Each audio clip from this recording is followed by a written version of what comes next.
All right, so now I called this the basic accompaniment because we're just basically taking these triads and breaking them up. But I don't want it to make I don't want to make this sound too oversimplified because really this the triads just broken up like this, it sounds beautiful. Let me play it for you, and then I'll break it down and show you what I'm doing. So here we go.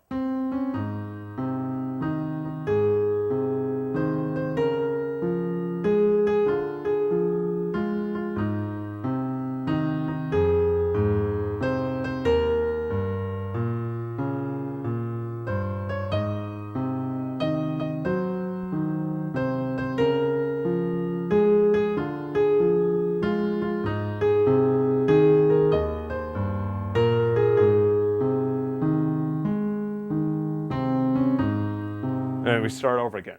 So you can hear it's a very beautiful sound. You don't really have to do too much more than that to really get a nice sounding arrangement going. So what I'm doing is I'm just taking that triad and instead of playing it as a regular block chord, which I could do that as well.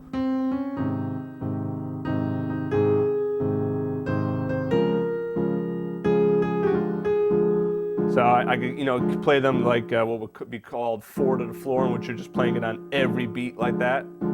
Okay, but instead I broke them up. 1, 2, 3, 1, 2. So here's D flat. I'm not going to go through all of the notes. I think you can see it on the virtual keyboard, and we've also gone through the notes of all of the chords anyway. But you can see. If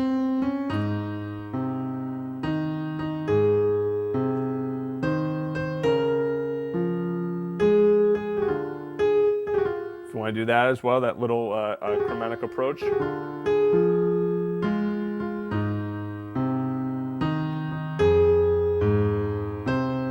And then here, I went up to the 7th. So you see what I did there? Rather than playing the E flat again, I went up to the 7th, and I do that same thing again on this A flat.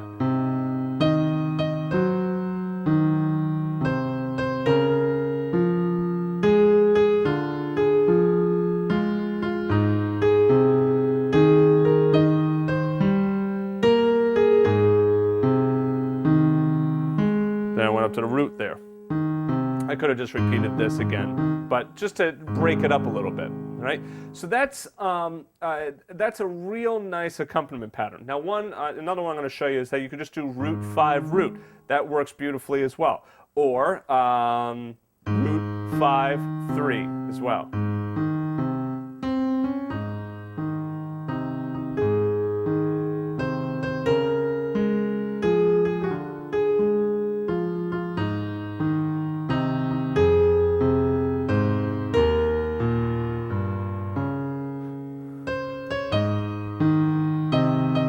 Root 5 root.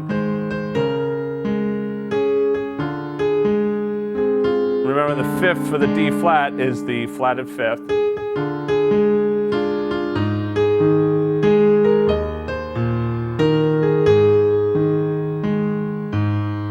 Okay, so what I'd like you to do is practice this arrangement. Even if you're a more advanced level player, make sure that you can do this. Sometimes it's deceptively difficult to play those triads and do it with good time and good tone, all right? And just make it sound sweet and beautiful like that. Now, if you are an advanced level player, try and, like I said in one of the previous chapters, come up with a different song, even if it's a folk song, and apply this same technique to it. You know, figure out the key, figure out your basic chords, apply your basic chords, and then do a basic arrangement. This system right here, and these first, first 4 or 5 chapters that I've talked about, that's the system right there, okay? You take that, those concepts, and you can apply them to thousands of different songs.